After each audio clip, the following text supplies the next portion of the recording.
جب بھی اللہ کی زمین پر کسی انسان نے تکبر کیا، ظلم کیا تو اللہ نے اسے نشان عبرت بنا دیا۔ تو ویسے ہی حضرت موسیٰ علیہ السلام کے زمانے میں قوم قدقوہ کے مالک سے، جو مصر کا بادشاہ بنا، جس کا نام ولید بن مصعب بن ریان تھا، جسے پوری دنیا فرعون کے نام سے یاد کرتی ہے، وہ انسانوں پر ظلم کرتا تھا، اور جو لوگ غریب تھے ان کا حق کھاتا تھا، انہیں سخت مزدوریاں اور کم اجرت دیتا تھا، اور جو انسان اس کا غلام نہیں بنتا تھا اسے قتل کر دیتا تھا۔ تبھی اللہ نے اپنے نبی موسیٰ علیہ السلام کو حکم دیا کہ اے موسیٰ، فرعون تک میرا پیغام پہنچاؤ کہ وہ انسانوں پر ظلم نہ کرے، ورنہ اللہ کا عذاب ان کو لے ڈوبے گا۔ جب اللہ کے نبی نے اللہ کا پیغام فرعون کو دیا تو وہ مذاق اڑانے لگا اور کہنے لگا کہ یہاں کا خدا میں ہوں اور میں کسی کے حکم کو نہیں مانتا۔ تو بعد اللہ اپنی نشانیاں حضرت موسیٰ علیہ السلام کے توسط سے دکھاتا رہا، اور پورا مصر حضرت موسیٰ کے معجزات کو دیکھ کر حیران ہوتا گیا۔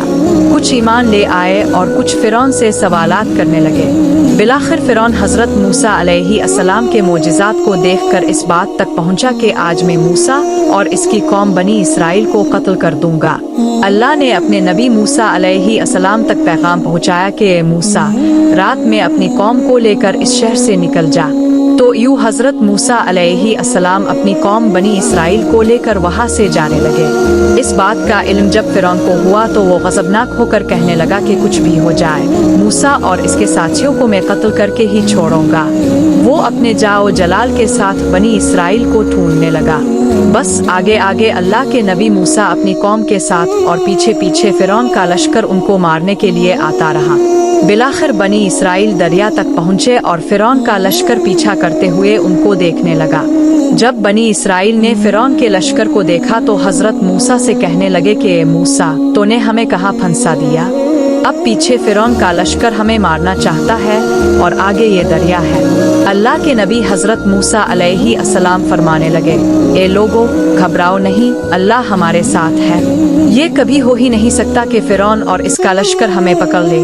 سب کہنے لگے، اے موسیٰ، اب ہم آگے جائیں گے کیسے؟ بس اتنی دیر میں آواز غیب آئی، موسیٰ اپنی عصا اس دریا میں دے مار۔ تو بس جیسے ہی موسیٰ علیہ السلام نے اپنی عصا دریا میں دے ماری تو آدھا پانی اس طرف اور آدھا پانی اس طرف، اللہ نے بیچ میں راستے کو واضح کر دیا۔ تو بنی اسرائیل کے کچھ قبیلے کے لوگ کہنے لگے، اے موسیٰ، ہم آپس میں بنتے نہیں، اپنے خدا کو کہہ کر ہمارے لیے الگ الگ راستے بنوائے۔ اللہ کے نبی موسیٰ علیہ السلام نے اس دریا میں 12 جگہوں پر عصا مارا اور 12 الگ الگ راستے بنے، اور وہ 12 قبیلے الگ الگ ہو گئے، دریا نیل سے جانے لگے۔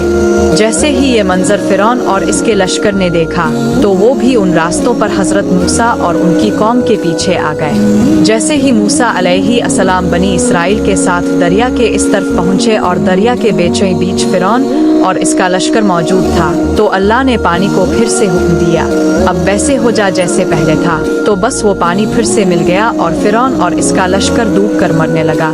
یہ پورا منظر حضرت موسیٰ اور ان کی قوم دیکھ رہے تھے، اللہ کا شکر ادا کر رہے تھے، اور اتنی دیر میں فرعون چیخ کر کہنے لگا کہ میں بھی موسیٰ اور ہارون کے اللہ کو تسلیم کرتا ہوں، میں بھی ایمان لاتا ہوں کہ موسیٰ کا اللہ بڑی قدرت والا ہے۔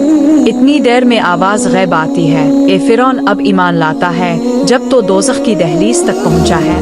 اے فرعون، ہم تیرے تکبر اور تیری لاش کو آنے والے لوگوں کے لیے نشان عبرت بنائیں گے، تاکہ ہر انسان یہ جانے کہ زمین پر انسان کو تکبر راس نہیں آتا۔ آج بھی اللہ نے فرعون کی لاش کو نشان عبرت بنا کر رکھا ہے۔ بے شک جس انسان نے تکبر کیا، انسانوں پر ظلم کیا، وہ اللہ کی رحمت سے دور ہو کر دوزخ تک پہنچ جاتا ہے۔